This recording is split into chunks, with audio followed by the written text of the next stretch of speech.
Welcome to our monthly Accelerate session. A lot of you, if you've been part of these Gym Hub sessions before, will know that these are often my most favourite sessions each month because we get to chat to a fitness business professional, someone that's getting some runs on the board with a bit of experience, and we pick their brain and look for little shortcuts and things that are working. Today, I want to introduce you to Nick Davidson. Welcome to the call. Thank you. Cheers for having me, Steve. Nick, you're based in New Zealand at the moment, about to take off on a little, a 1-year trip with your family. Tell us a bit about that. Yeah, correct. Loosely based is probably my best description because, obviously originally from Sydney, born in Manly, living in Bondi. But now we got 4 months over here in NZ. We got 2 to 3 months in Europe and then 2 to 3 months in Bali and then back home. So quite a big year for the little fam. Yeah. So good, matey. And it's I love that you're combining like your passion for fitness and still having that opportunity to travel. Tell us a bit about your background. What's your brand? What do you do and who do you help? Yeah, well, I guess my background is I like to basically describe it as I feel like I've done all the different walks of life that a personal trainer or a fitness enthusiast in the industry would go through. In that, fresh out of my course, I was working at Paul's Warehouse selling shoes, if I'm to go right back to the beginning, just trying to make enough commission to pay rent. And from there, I decided that's it. I'm going to start. So I started training friends' mums in the park, just real base level, thinking I could do it myself, 20 years old. Got to the point where I wasn't making more money doing that or helping more people who had no idea what I was doing. So went and jumped on and worked with a bigger franchise, got hired, worked my way up through that career path and started to quickly recognize there was a lot of, things I could learn in each experience. And, even though I was probably in a role for parts of that time where I wasn't sure if that's what I wanted to keep doing, however, I just decided, while you're here, pull as much as you can from it, learn as much as you can from it. And, it's going to help you in that next step, hopefully. And then from there, I started managing that gym. I grew that business by 20K on its fortnightly payment run from when I started becoming manager there. So I got a lot of success in, building the team and the trainers and helping and the sales element of it, as well as the retention element of it. So I guess that was my first real, like you said before, runs on the board in a business situation with not only, being passionate about getting the clients to actually kick goals and achieve their results, which is, I guess, how I got the investment from the trainers, because I was hugely into that side of it, but also just the business mindset of growing and, trying to hit a PB and trying to hit a new number. And that kind of led me to the point where I was then so I'd been at this point, trainer outdoors in the park, mentee, and then I moved through the trainer levels, became the manager, and I was actually about to open one of these franchises in Melbourne. And then I just went, what are you doing?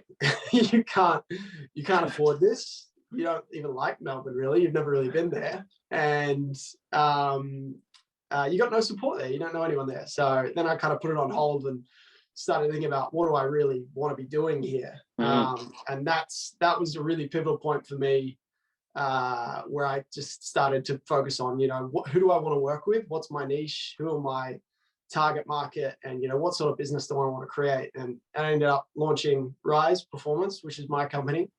We're going all the way here, Steve. I don't know if that's all right. No, this is perfect, because I think all of us probably have a variation of this where we've sort of come through. And I was the same. I was just having a crack at the start and I didn't really know if it was going to amount to anything.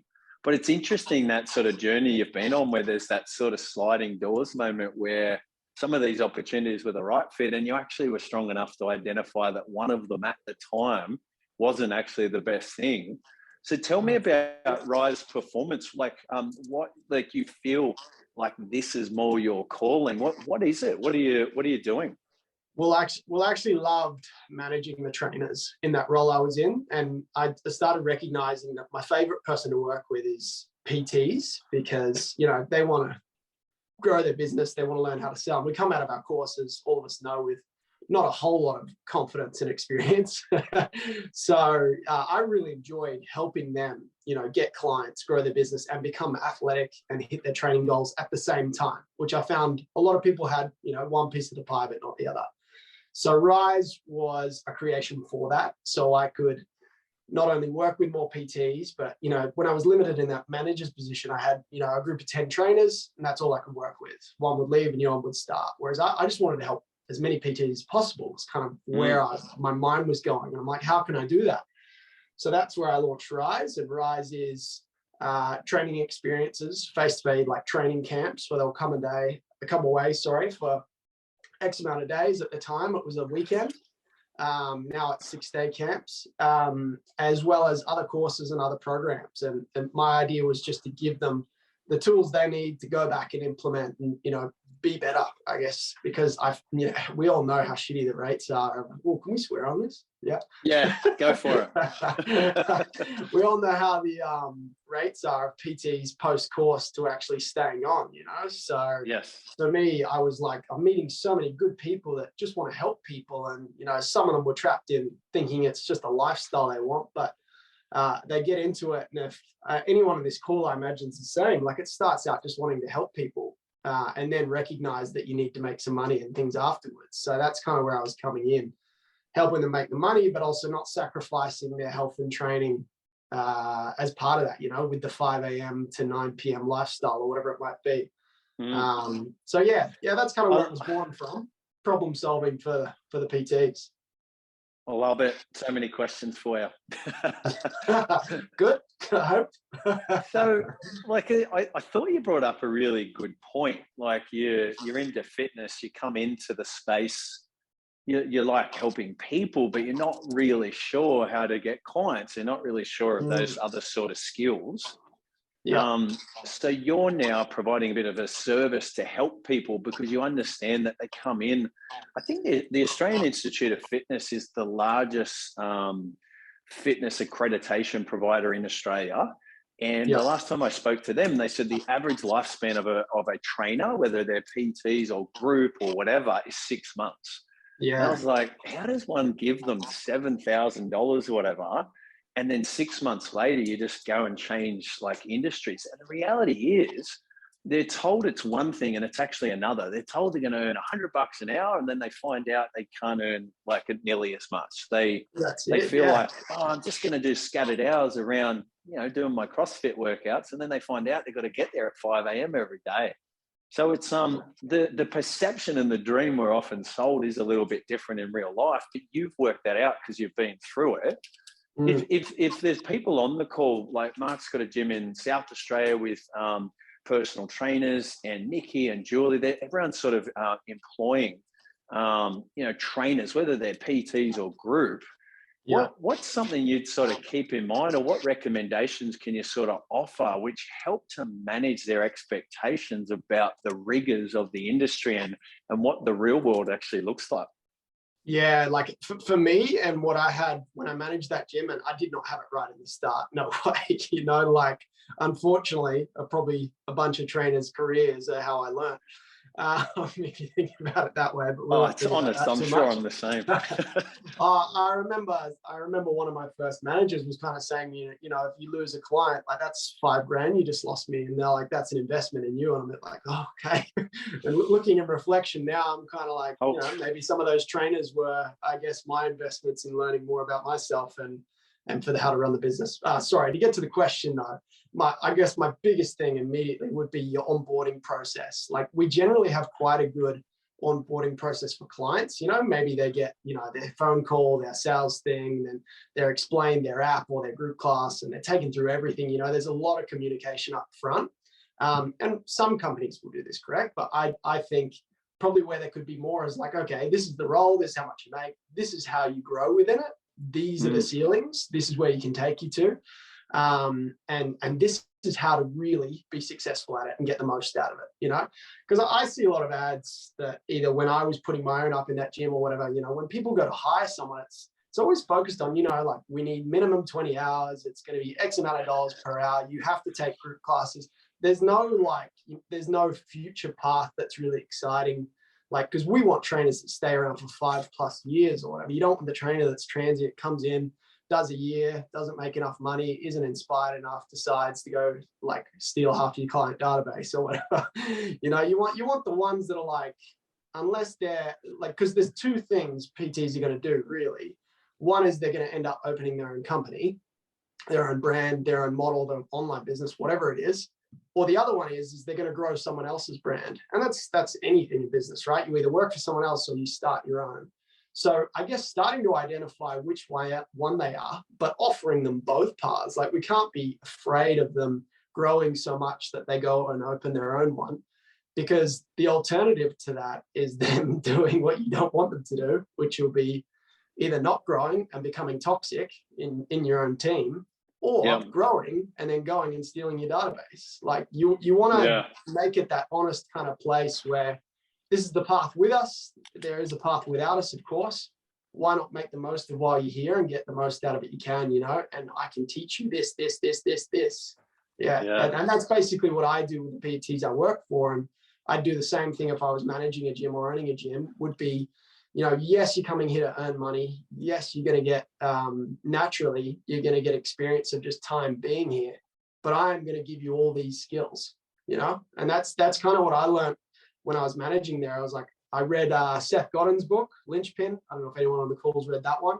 But for me, I was like, okay, in this business, I want to learn everything I can about this business. So if I go start my own, I know all that shit, whether it's hiring and firing, paying the wages, onboarding clients, managing databases, you know, all that kind of stuff. Maybe aside from, you know, paying tax and whatnot. That's a solo lesson, that one. But anyway, no, that's good.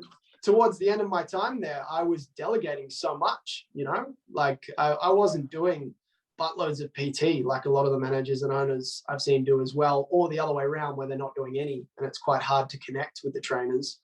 I was doing 15 hours of PT, but I was delegating so many of the tasks. I was delegating one of the trainers to, you know, take team training or organize the group training timetable. So not only was it easier for me, but I was making sure I taught them it right. And they then had these things that they could add, you know, these skills that they could keep learning and keep growing within the business. And it works for both sides. Like, yes, of course, there's a bit of getting started energy that needs to be put in there about how you build out that career path for them and get their way up. But yeah, I guess to circle back, I think a really good onboarding with lots of communication about what to expect from their role there will make it really clear. Because like any relationship, without communication, you know, there's going to be something that comes up later and goes, even if you thought you communicated, but you said it in person, it wasn't written, whatever, they'll be like, well, I expected you to get me this many hours and you didn't, so blah, blah, blah, or whatever, you know? Yeah, they're kind of worst case scenarios, but yeah, I think that's probably step one. I think, we do that with our trainers where, you know, the big sales pitch and the bullshit they were sold maybe coming into the industry, that probably stops on day one when they pay for their course. And reality is, once they leave, they probably stop hearing that kind of fake messaging and stuff because they've already sold the course. So they're not still in their ears sort of promoting that. So, you know, I like in the interview process, like you said, showing career pathways, showing that in 6 months, you know, you can be involved in these types of roles. And here's a trainer that's been with us for 3 years, and sort of demonstrating that there is actually room for growth. I think that's really important from day one. Too often when I was new in that manager role that you were, I used to sort of, I felt like I was trying to impress them. And I would be like, oh, and you're going to love our team culture. And we go to the races and get on the beers together and you're going to love it. But what I forgot was the realities of, hey, you're going to be here probably doing split shifts. You'll do 5 a.m. starts Monday to Friday. Tell me, are you happy to spend some time to shadow trainers? Are you willing to hand out some flyers and build your hours up? Those realities they have to believe in your vision and really like to sort of the team. So don't get me wrong, you still want them to fall in love with the vision for the brand. But I also think those realities are so important from day one. And whenever I've skipped that or forgotten to do it, that's where I find, let me mute Chrissy. that's where I feel like there's a 3-month turnover where the person says, this isn't the right fit for me. This isn't what I thought it was going to be, because we've just focused on more of the, best case scenario and not some of those realities. Well, you're qualifying them by doing that, really, by putting that stuff up front, because they're either going to be like, oh yeah, okay, that's what's expected of me, or whatever, or they're going to go the other way and just be like, nope. Yeah. And which is good. You nut that out early, because I guess the amount of conversations I'm sure you've had, Steve, with owners who are like, this person's great, I've had them for 2 years, but they don't bring in any new clients, they have dropouts, the people love them in the gym, but the other trainers don't really get on with them. Do you know what I mean? Like, you end up getting those people because there was no expectations at the beginning. And I guess that the next part of that is upholding the standards ongoing, because if you let it drop, they'll let it drop. So yeah, no, absolutely. I think that's huge. And some people have that really well. But I just think in general, we don't have a very good onboarding system that's honest and clear about the business. Like, I've managed one business where they let me see every single thing within the business, which helped me because I had a better understanding of what I was doing and what I was growing. And then I've managed the gym for someone else, and he would not show me anything to do with the financials. Really vague about whether they were growing or not, and because he wanted to seem like he was doing well all the time, whether he was or he wasn't. But that was so much harder for me to be like, am I getting a result here? Like, as a trainer or as a manager? Do you know what I mean? So yeah, I guess honesty is the whole thing there, and communication. Yeah. Well, that's my preference. I like full transparency. I like showing, what your billing's at, what your expenses are at. I like explaining that our rent is like 170 grand a year at the moment. And I think understanding those things, as you said, actually gives you a better perspective on how things work in terms of revenue versus profit. And so important, like, if that person's either going to profit share your business one day and grow up for you while you're overseas, or whether they're going to be the person that actually buys and takes over the business completely, which is one of the hardest things from being a gym owner at the end, like 5-10 years in. Who to sell it to? Far out. What if you've been grooming this person from day one, and they've just been, learning how to run the business from the start, earning money, and then I know that's not every time, but if you treated every trainer like that, you'd increase your odds of having that kind of person there when the time comes up. So good. When at the time, I remember getting the industry average of like 6 months. I think it was similar at the time. But when I sold my first gym after 8 years, I pulled all the data, and it was about 18 months average. And I thought, it's still not how I wanted it to be, but it's better than the norm. So in setting up my second gym, I just was like fully committed to, let's make this a better place for people to work. Let's have them competing to come and get a gig with us, because it actually develops their skills. So when we write an ad, it's not just, we need you to do A, B, and C, but it's, we'll help you with A, B, and C in your career. And that's what I'm committed to. Like, we had a trainer in the first gym, Brent Tansley, lovely guy, who was there for 5+ years. We've had trainers in our current business that have been there since we opened. And I feel like if we continue to look for ways we can add value to them, that's when it makes sense for them to sort of be around. I want to check in with the group. Cameron, Chrissy, Derek, Jeff, guys, I want you to share with me in the chat, what's one thing you're actually doing right now to help retain your staff longer? And please don't write contracts in there as a chat. I understand places like a Fitness First might have had a 12-month contract, and then a trainer buys a franchise and they go in there. But in reality, like, contracts aren't the best reason why people want to stay.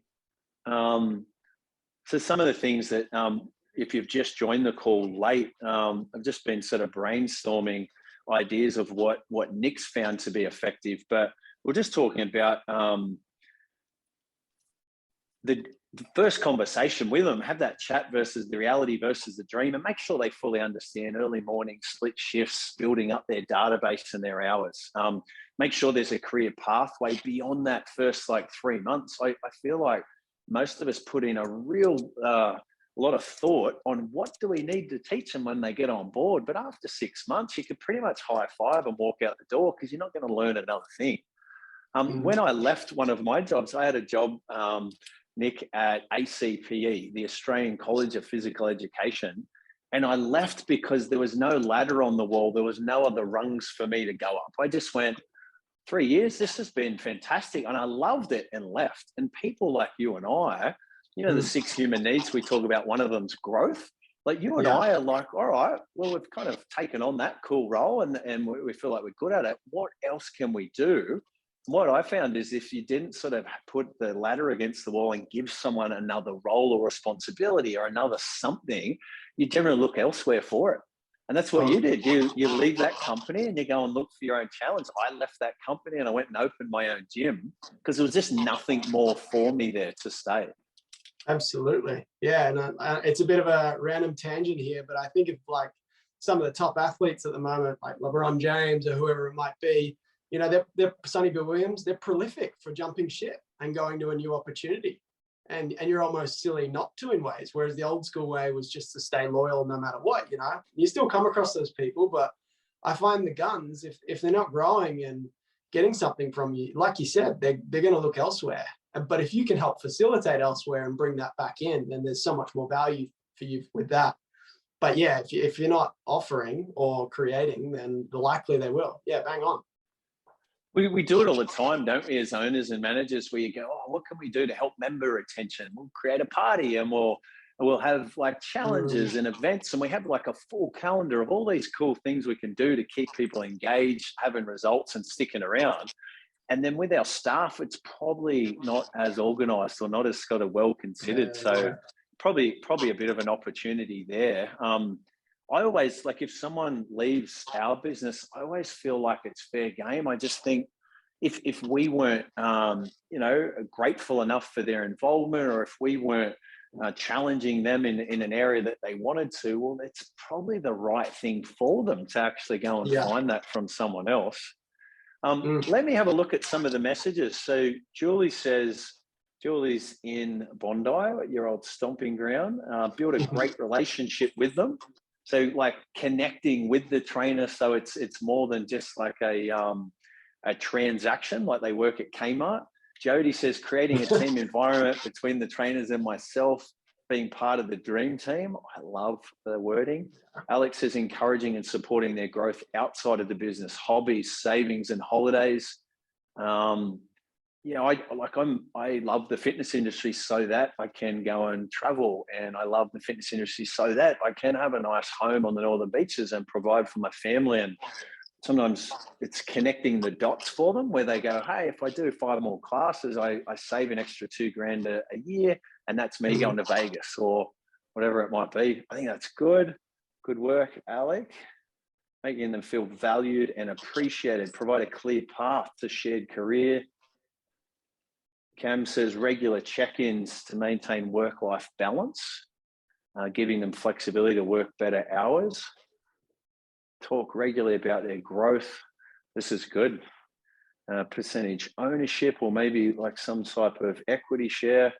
These are good, guys. I love that you're putting some thought into this, and I really encourage you, if you've got the pimped out like 12-month retention calendar for your members and you don't really have this in mind, it's potential that you've had someone like Nick in your business now, or will come into your business, that is ready to really get involved, do an amazing job, who without some direction or some sort of plan in place probably leaves before they need to. So just keep that in mind. Yeah, just to add to that, Steve, if that's all right. You just made me think of something. I think we focus so much on the pain of the client, right? It's like we get them to hold the fat in their hand, so to speak, to make them feel the pain in the sales process. And then if they're not getting a result, we'll come back to what's the reason you started or whatever it might be. And a lot of the comments there just made me think of it, because, you know, talking about their hobbies or talking about their growth, or like really it's the trainer's like pain or their motivation, or whatever word you want to put to it, is the reason of whether they'll stay or not. Because at the end of the day, like if I'm working somewhere and the team culture is great, but I'm not making money and I'm not going to be able to build a future out of it, I'm not going to hang around. But if I'm making money, lots of money, like so many people do in corporate jobs, but I hate my job and I can't stand the people I work with, like, again, it's not going to work, right? So yeah, it's problem solving that pain, and you've all probably got completely different individual things to work on there. But I think if you just put yourself in the trainer's shoes, whether it's the right thing to do or not, and just go, can I problem solve what they need right now? And am I actually, am I facilitating what they need to be able to grow, to stay, to be happy, to absolutely dominate? Because these guys are your most valuable people, right? Because depending on the trainer, they're bringing you, you know, X amount per week, really, if you do the math on it, which all you would know better than me because you've all got gyms.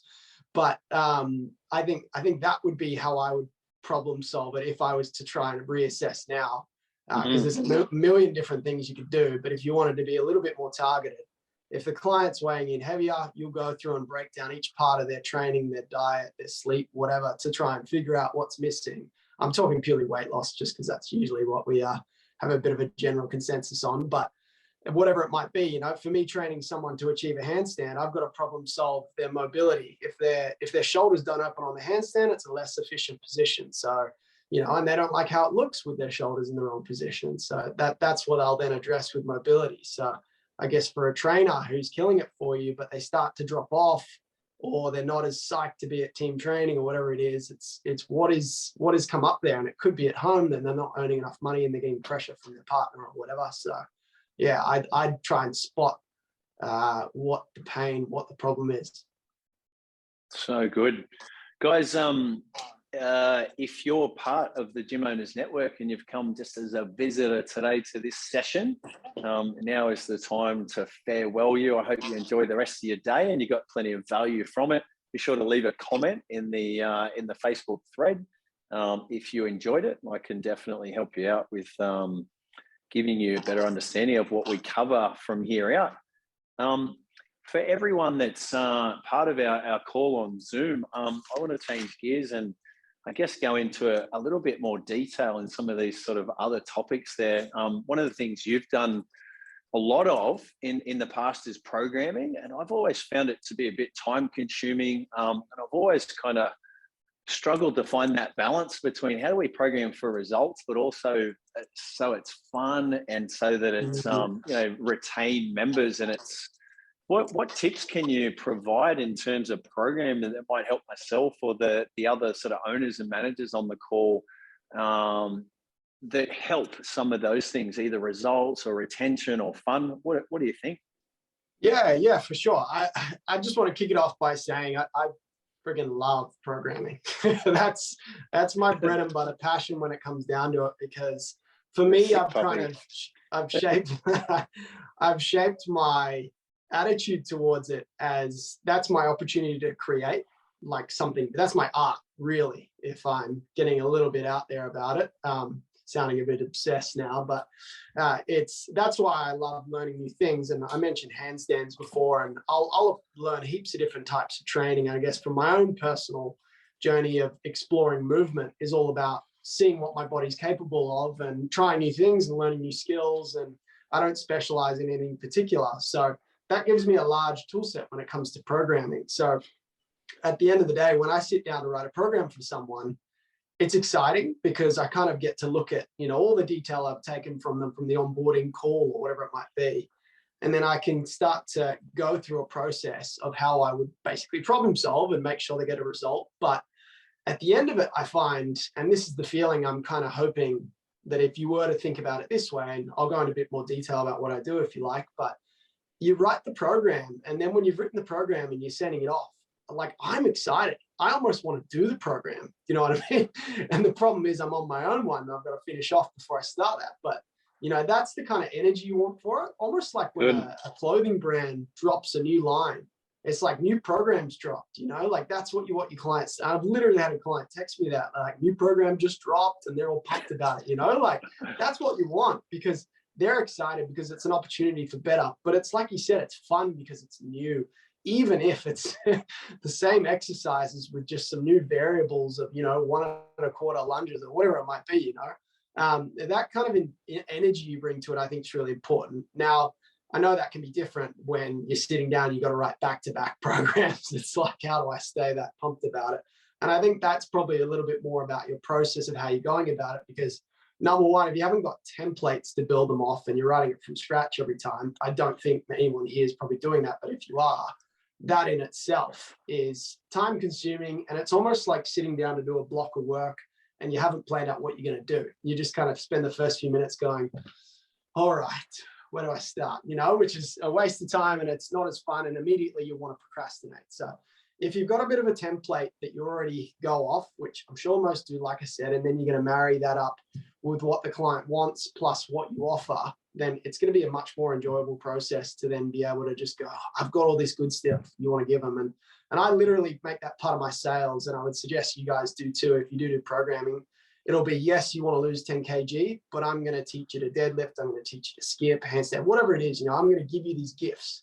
And then my programming and my skill set as a coach is giving you these gifts, because they're the things you'll do for life. You know, I know that if we do deadlifts in this program, we do it well, I'll coach you through it.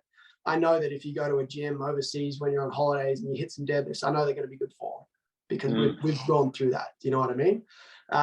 So I guess, what was the original question?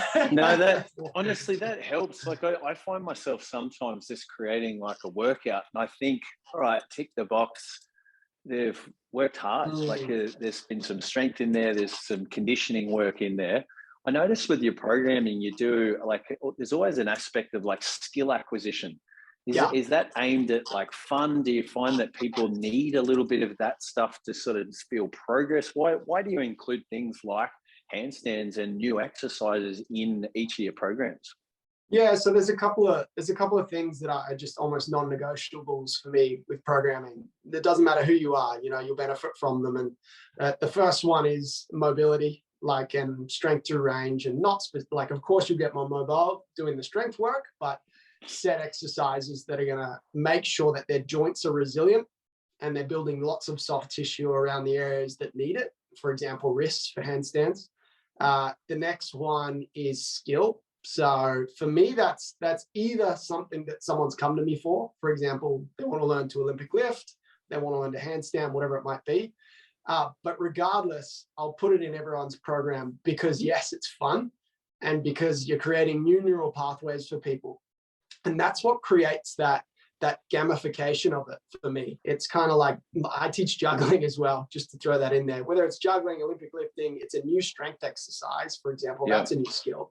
They've literally got to create new neural pathways in their brain. So you're rewiring their brain, and someone has come to you for change. So by even just giving them change through learning a new skill, new movement, you're proving that they can change. For a lot of people that are like, oh, I can't lose it, I can't change. You know, it's like, well, you just learned to juggle in 10 minutes. Or, you know, you learned the crow pose balance, which is the first step towards doing a handstand. You know, if you tell me you can never get there, we've already done step one, that kind of stuff. So it's a bit of ammo for you in terms of changing their mindset. Yeah. But it's fun. You know, if you've got someone doing a 5x5 deadlift and it's heavy and they're just sitting around in their work, in their in between, you know, in their rest period, getting to do something like juggling or a bit of mobility or learning a new skill of whatever it might be, I just think you'll keep the sessions more interesting. You'll challenge their brain to grow and learn. And who else is doing that? You know what I mean? Like, so it gives you an edge on programs that other people are offering. So that's a little bit into why, I guess. And to be honest, like, everyone's got access to a treadmill or some type of piece of equipment. We're joining a class, or we're actually seeing a trainer, because we're hoping the trainer might actually introduce something I haven't done, or they might do the thinking and stuff for us. And I think, programming something in that's a bit interactive. Like, my favorite sessions is when I'm thinking of something or I'm trying something and I get to the end of the session and it sort of surprises me. My worst sessions is when I keep looking at my watch and going, how much longer have I got to go? Because it's just based on output on a bike or something like that. So I really encourage you guys, you know, if you're doing the programming for your own business at the moment, think about, you know, that combination of the 6 human needs we spoke about.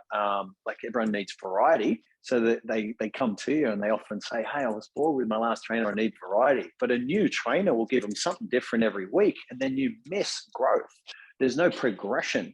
So you've got to find that sort of balance where you're actually giving them little variations of a lunge or a body weight lunge or a Bosu lunge or a TRX lunge, or there's 1,000 variations of it, which keep it interesting and give them variety. But at the same time, if you can demonstrate progress, people have that innate where they need to see that they're actually getting better. And I think too often it's just around weight loss. And get on the scales, like, I haven't changed body weight for like 5 years. If the only thing I was seeing my trainer from is weight loss related, I probably would have stopped. But there's other cool stuff I can sort of do, and I can go, wow, my pull-ups have gone up, or my handstand time's gone up, or something where I'm actually making progress still. So I think that's really valid. Any common mistakes you see in programming that sort of leads to injury? Yeah, it's such a basic one, right? And we all know it, and we all think we follow it generally, but progressive overload done well, like done really well. It's such a simple rule that our training needs to follow. And whether that's strength, endurance, power, handstands, they all fall into it. Skill development's the same. Really nailing progressive overload and not letting ego get in the way, not letting training history get in the way, not letting just hyped and feeling good that day get in the way. Do you know what I mean? It's like, if you guys have taken the time to write the program, as soon as I've write the program, then, it should be followed to a T. And there's going to be exceptions of, let's talk about ladies, for example, for a second.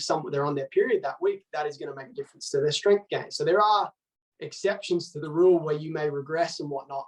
But when it comes to 1RM testing day, if they did 100 kg deadlift last time, and you've set the program so that they go to 110, just because they can go to 120, that isn't the smarter move from a coaching point of view, And they might pull it and they might be fine, but more than likely, they've compromised some technique. They've got a win and they've gone a little bit further, which feels good in the moment, but you've probably taught them a poor lesson for how to progress their training long term. Example, that's just an example. In a training session as well, you might just, I need to flog them today, they need to go up, and you go up in the weight, but it wasn't actually what was part of the program or the sets and reps. And so I think we can get carried away in making sure that we have to give them a good session, or we have to smash them, or especially like a new client. Holy moly, the amount of trainers I've seen just punish people. And yes, you need to show them what they're up for, and you're going to give them 10% more than they do on their own, but not 50%, not 100% more. You know what I mean? So I guess progressive overload considered throughout the program, first session to last session for 1RM testing, done well. Takes a bit of patience, but I think that's the sign of someone that's actually invested in the client's longevity, wants them to have quality form throughout. So that'd be the first one I see as a mistake. Yeah. And not knowing how to program that well would be the other thing, And there's so much out there that you can either Google or research about, how much percentage they should be growing per session and whatnot, I think if you're probably doing the programming yourself at the moment, hopefully there's a bunch of these things that you're probably considering. Maybe it's a little revision or refresher.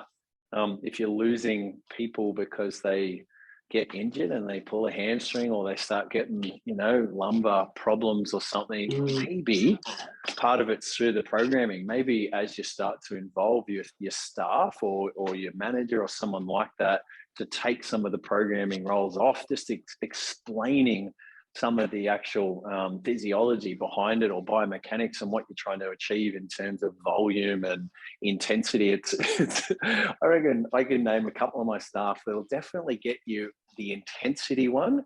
What they probably would struggle with is actually taking it the other way when the form's not great, or when it's there's other factors, like the fact they've got a half marathon to run on the weekend, and it's probably not the day to be doing 1RM. So I think some of that. So it's not only the what we plan is factoring in the client, what they're trying to achieve, but it's having that ability to implement it where you can actually vary it within your range. That takes a bit of practice, but it's you're obviously passionate about the program. You're still heavily involved in the programming, and I encourage you guys, if you haven't done it, you do need to have your head around it, because you can't really delegate something you don't know how to do yourself. Yeah. And at the end of the day, that's what we are, right? If you look at the profession all the way back to where it started with either the Greeks or whoever you want to go to, like, it began with exercise prescription. That's it. So we've got to make sure we're nailing that part, and then everything else kind of falls after that, I think, personally. Yeah. So good. Let me check in with the group. Guys, if you have a question for myself or Nick, go into the chat for me and write yes. I will get you can turn your microphone on, and yeah, I'll give you a chance to ask a question if you have one. Danny, Derek, Julie, Nikki, Mark, Jeff, any questions, guys, that pop up through our chats? Been having a little bit of a look at Nick's background in the fitness industry, how he almost sort of outgrew some of the roles he was in and found that he needed to go elsewhere to sort of fulfill those needs. So we're talking about, how do we keep good humans like Nick in our businesses if they're currently there, and maybe get better by being upfront in the interview, and maybe onboarding them a little bit better with like a bit of a career pathway. We've spoken a little bit as well around how to program for not only results, but to increase interaction, so it's kind of fun and that people feel progress in what they're doing. You're showing up and you're doing a different workout every week. Although people will enjoy that for the first month or something like that, there'll be a point where they'll leave because they can't actually measure any of the progress that they're going.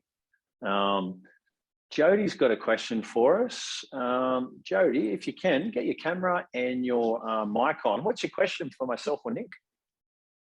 Hi, Nick. Hi. Yeah, Hi. I've got a question. Hi, Steve, as well. Sorry. Hang on. Okay. Oh, yeah. Just about programming with me and my trainers. I have 3. With our one-on-ones, we're doing like a programming, a 4-week block at the moment. So they'll do the same session. I mean, they'll come twice or 3 times a week, and we have that program, and they repeat it for 4 weeks. They'll progress weight, but we don't change it. Just wondering if that's sort of what you do. Like, do you do something like that and then change it each 4 weeks or 6 weeks? We just came up with that, and we like that because they can progress on what they're doing. But just wondering how you do that with your... Yeah, and I'll try not to complicate it too much, because depending on the skill or the goal, something like hitting a longer handstand is very different to losing weight or, getting a new deadlift PB. But just in general, if I can just kind of umbrella it a little bit, generally I write strength programs with the same variables for 6 weeks. Now, it's not to say you can't do 4, but I do 6 weeks because there's always going to be at least 2 weeks of actually developing, like I talked about, the neural pathways, of getting the patterns down, greasing the groove, understanding the movements, and learning to activate the right muscles and to get really efficient at the movements. So I even say my first week of any programming I was like, do 1 less set, do 1 less rep, and film everything for me for the ones I'm not there for, because I'm online at the moment. It's just so I can give them heaps of feedback. So, and I imagine in face-to-face, well, not imagine, I've done face-to-face, but it's the same, like you spend those first 2 weeks, maybe more depending on the coach, getting the movements right. And if you don't, I find you're probably going to let shortcuts happen and compromise positions. For example, a deadlift, I don't know about you guys, but teaching a deadlift well, some clients, some people, older, younger, whatever it might be, the pathway is just not there. And they're not getting it, and the trainer gets to the point where they're like, "Oh, fuck it, that's good enough." It's not really. If that makes sense, I'm generalizing here. So, and that's where 6 weeks. In 6 weeks' time is when real muscle is actually built.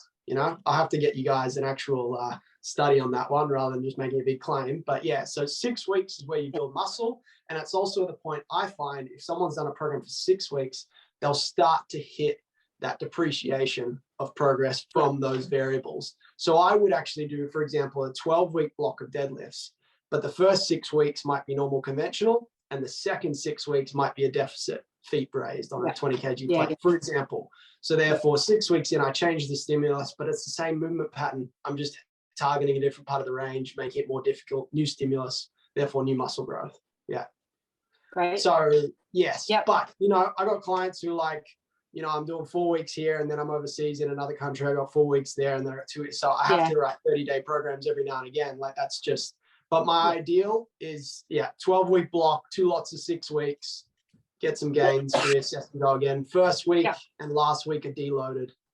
Yeah. And you might even do a deload at week 6 going into the new program. Yeah. Thanks. That's great. Great. All good. Hope that helps. Yeah, it does. Thank you. Yeah. It's good, Nick. I know, sporting teams and programming for a team is similar to programming for a class. There's obviously times to be increasing volume, and then there's times to be having, programmed rest weeks or recovery weeks. There's, I'm a fan of the NRL. I watch it, and there's clubs that go really well at the start of the year, and everyone goes, "Well, they're going to win the comp." And then there's clubs that are actually there at the pointy end of the season. I think that's important to understand. Like programming for group classes or one-on-one has a dramatic impact on how people actually progress. And if we can actually think a little bit more than just that individual session that they're doing, show them some feedback on what they're progressing in, get their feedback on what they're enjoying and what they're learning. That's when you sort of feel like you're really kicking goals as a trainer, but also from a client point of view. I remember once having a go at the rings, trying to learn the muscle up, and it took me 14 weeks, and I did it every week for 14 weeks, and there was a bunch of progressions, but at no point during that was I thinking about dropping out. At no point was I was just ready to get on the rings. I did it last week. I got to here, and then I sort of dropped away. And every week I got a little bit stronger, a little bit better. The core sort of got engaged. And by the end of it, I'm like, oh, how good's that? Let's try something else. I just think, so many fitness facilities and trainers might be overlooking that sort of benefit of having a power clean or something that takes weeks to actually train included as part of the programming. Yeah. And even just that, and this is quite hard. Like I've done the bit with this with trainers I've worked with, and I've just kind of gone to them, you need to be able to call it. It's like, I know you got a 30-minute session with that client, but if you spend that whole 30-minute session on deadlifts, I'm fine with that, because I know you're actually giving it the time it needs for them to learn it. This is like week 1 or 2, right? Not every single time, but it's easy to just go, oh, yeah, cool, deadlifts, great, move on to the next exercise. I've still got 5 exercises to get done in this 30 minutes. I've got to keep moving. It's like, no, like get it right, and then move on to the next thing. So same thing, but like the delayed gratification of learning a new skill or new exercise, Steve, 14 weeks to hit one feels so much better than hitting it in week 1. You did a shitty one in week 1, but you still did it. It's not going to feel so good as that like nice one you hit weeks later, for example, or something like that. Yeah, that's cool. Well, how often do you see it where people don't get a result with their member, or they're part of a class and they see someone still performing a bad squat after 2 weeks, and then they start progressing. They start putting a bar on their back. They start giving them kettlebells to hold, and you think, why are you progressing that client? They still can't actually, hip hinge. They still can't actually show any good form for the exercise that you're teaching. I think it sort of gets a little bit like McDonald's sometimes, where you're just trying to put them on the conveyor belt and move them along. All right, week 3, we said we were going to do this type of exercise, even if they're not quite ready for it. So always it's the trainer getting bored. Hey, it's always the trainer getting bored, or the trainer thinking that the client's getting bored, but they're really not. Yeah. So good. Something I sometimes do is use my phone or an iPad to sort of film the client so they can sort of see a bit of feedback on what they're doing. Sometimes they don't fully grasp the changes in form that I'm trying to encourage them to get, and then they look at it and they go, wow, that is heaps better. So they can watch 2 videos of the same deadlift 3 weeks apart, and you see how you're doing this better. See, it's the technology is quite helpful, I reckon, for progression of a skill. Absolutely. I'm conscious of your time, so I just want to do a couple of quick fire questions at you. Why do you reckon some trainers don't make it? Yeah, cool. I think we touched on it a tiny bit maybe in the other one, but I think number one, you get the trainers that'll come into it going, sweet, PT, great lifestyle. I'll train a few clients. I'll spend the rest of the day at the beach. Good. And I think those people generally, hopefully the people you're not going to hire, because they're short term. They're probably studying something else, so it's a side gig for them. And it's not, they're just after a bit of a lifestyle or whatever. And of course, we've all been in positions probably where we've had to hire someone like that out of necessity rather than want, kind of thing. So there's that one, of course, but I think they're their own category kind of thing. And then the other one is, I think, education. And like we talked about before, it's more educational growth, however you want to look at it. And whether their trainer's working for you or they're trying to run their own business, I think it's the same thing of like, what could this actually look like for me? Like, do I want, if I'm a great trainer and I get to 30 hours a week, is that how I want to spend the rest of my life? Like, what's next? If I open a gym, do I want to have that gym for the rest of my life? What's next? So the kind of trying to think a bit bigger and think what's next, I think will give them that expanded thought of, yes, I'm in this now because this is going to that. And the same as programming. Like, if there's purpose behind what you're doing in that rep, in that session, in that job, in that career, it gives you progression. It gives you motivation to keep going to the next thing. So I think a lot of them fall off because they don't know where they're going. And then they get into this rut of not earning enough money and not being motivated to learn more and whatever it might be. So yeah, it kind of loops back to our previous one, I guess, a little bit about career path. Yeah, definitely. Yeah, even for them, just about having that growth mindset of what's next, I think is big. For the good ones anyway, you know, not talking about the ones that we're always going to leave you. Yeah. Quick fire questions. What are 3 of your best lessons or tips around mindset? 3 best lessons or tips around mindset. Okay. Quick fire. Gosh, I feel like I've got to be fast. So first one is recognizing that motivation comes and goes. It's very much like a flame that will turn on and get really, really hot, and then it'll go out. And we've all been through that at different stages of training or business or whatever it might be. I'm speaking a little bit more to you guys as the business owners, I guess. Our motivation to, you know, I'm going to sign up extra 10 clients this month or week or whatever, or I'm going to, you know, train 10 times a day, and then it comes and goes. So the difference is habits and consistency and discipline of them. So that's why I love handstands and juggling and things like that, because they teach you those neural pathways of being able to repeat behaviors, because innately looking at the brain, we create a pathway of being able to do something really efficiently. Maybe it's how we respond to conflict. Let's just use that as an example. We hammer that pathway. And then when we're trying to change our behavior, lose weight, grow the business, act differently, whatever it is, change, it's harder to create a new pathway. It means we have to consistently practice it and practice it and practice it until that pathway is created. And then we can use that pathway over and over again. That's why I love juggling. You know, you go from 2-ball to 3-ball to 4-ball to 5-ball every time. It's creating a new pathway and you're a beginner again. We all know that one, we're a beginner again. So I guess practicing change, practicing creating new pathways and applying that to bigger things, but starting small. It's what our clients go through, starting in a gym, you know, building the confidence, learning the movements, blah, blah, blah.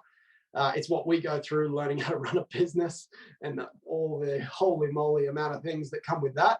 But yeah, your ability to change, I think, is really good. So I can't remember. Yeah, sweet. So that's probably, is that number 2 or 1? No. So the question was the best lessons or tips around mindset. That's profound. It's understanding that it actually does take a bit of time. Like, you've been saying that same thing to yourself, like, I can't lose weight for 20 years.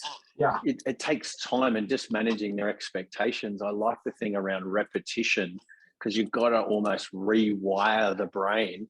The last bit you said was making sure, like, you can actually teach change and it can transfer over. See, by teaching something like a new habit to learn, like handstands or juggling or something, they can understand that process, that you go through that beginner stage where you can't do anything and you often go backwards, and then you start to get the hang of it and they go, oh, maybe I could do that for stop smoking. Maybe I could do that for, you know, weight loss or something else I want to get better at. That's, so even good. For us, like for you guys, for your trainers, I can't save money or, you know, I can't study, or I can't train every day, or whatever it ends up being, you know, it's that. Yeah. And if you break it down to that bite size of actually understanding how the brain works, it kind of gives you this power. You know, they always say, you know, knowledge is power and whatnot, but if you understand how your body functions and how your brain works, and then you can kind of, they could, you know, biohack it, so to speak, and go, well, I know if I just do this regularly, it will change and it will grow and it will adapt and blah, blah. We're actually really good at adapting. Just as we get older, we get fear of starting again. The two big ones I hear all the time are injury and time. You know, I want to do something, but my back just gives me issues, and they keep telling themselves the same story, and they almost like cement it in. The other one is, you know, I'd like to, but I don't have time. And just helping them to see that a small win or a small change, and then repeat it over and over, that it is possible to actually rewire them. I think that's fantastic. Yeah. So So what was the first one? Motivation's like a flame. Recognizing that's valuable about your mindset, it will come and go. And then rewiring the brain is like your most powerful asset you've kind of got.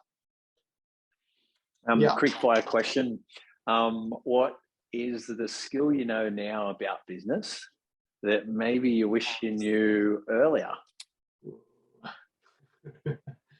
Skill that I know about business. Is there anything you sort of picked up along the way where you think, geez, if I knew that 5 years ago, life would have been a little bit easier for me?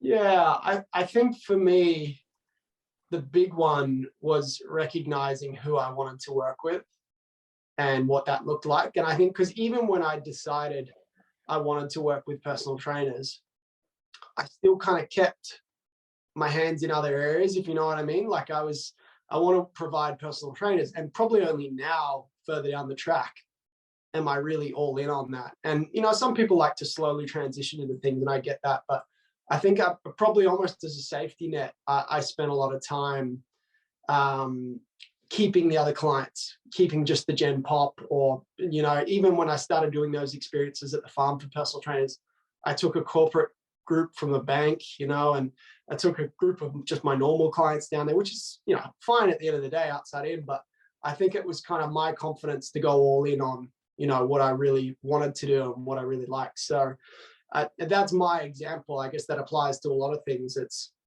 for you guys with your training or your businesses or whatever. I guess as an application of that would be, we innately kind of know it, and I've got feelings there about what we want to do, what we want to create, what the change we want to, you know, implement.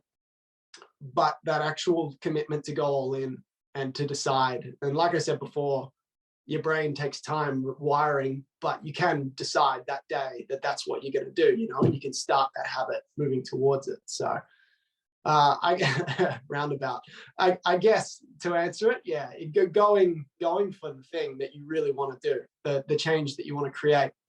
Maybe it's for you guys with your gyms, maybe it's actually deciding, okay, I am just going to niche to this person. I had a chat to a gym owner the other day, and they're like, we've been open for 5 years, and, you know, we had an ideal customer in the beginning, but just over time through training people, we ended up kind of moving quite far away from that. And now all these other gyms have opened up around us, and we're going, maybe we should go back to what our ideal customer was, because that's what we get the most enjoyment from. And we won't have to be so competitive with all these other gyms around us. And I think that's so true. Like their problem now is that they're almost competing for a dollar mark with gyms locally to them, compared to, you know, we train athletes or whatever it ends up being, you know, like, so for me, it was going in all in a bit more on that. Yeah, I love that. I think it's such a good tip. Just the transparency as well, explaining how you're a bit torn, and you come to that realization after a bit of time juggling both. But when you actually did commit, it was a positive outcome. You know, if anyone's kind of sitting on the fence in terms of, you know, whether is it the right move to be hiring staff right now? Is it if we were going to get 100 more members, who is the target age and gender, and what's the problem that they need the most help with? Would it be easier to actually reach out to them rather than trying to run these generic ads for everyone that everyone else is doing? So So good, mate. I really appreciate your help today. I know I've scribbled down a whole heap of notes here. And I thank you for just sharing your journey from the start. I think that's a great example of how we can potentially get a little bit better in understanding what our staff need to stay engaged and keep good humans like you involved in our brands, but also improve our programming and stuff so our members are getting better results and just other things other than results, to feel fulfilled and feel progress and feel fun when it's kind of a dirty word in some gyms that was actually a pretty fun session, but geez, it's a good way for people to keep coming back. Yeah, totally. Yeah. It's so good. Let's definitely catch up when you're in Sydney. I've got I'll shoot you a message tomorrow about making an appearance at Rush Cutters. And everyone on our call today, Alec, Chrissy, Derek, Jeff, thank you for your time. Hopefully you got plenty of value there. Be sure to jump in the chat and post some feedback there for Nick. Nick, that has been fantastic. I know you're 4 o'clock in NZ. You have a good afternoon, and we'll touch base real soon. Yeah, awesome, Steve. And I'll just tie off there, if that's all right, with, I guess, final tip or thought would just be, someone like myself has really valued having mentors like you, Steve, for example. It's probably a couple of times I almost came and worked for you. Having someone, that's in that position, whether it's, deciding on your ideal customer or deciding to be just PT or group or open a gym or not, like someone like you, I guess, is valuable conversations I've had over the years that really made those things possible. It's easy to sit here and sound like I've known exactly what I'm doing, but usually those big decisions all came with speaking to someone that was either further down the path than me or that I thought would have valuable insights. So thank you, Steve, and thanks for having me on today. Mate, thank you. Kind words. It's I'm a big believer in that sort of your net worth is your from your network. I love being able to, invite you on and call you on to sort of share your experience. It's been fantastic. Awesome. Cheers. Thanks everyone.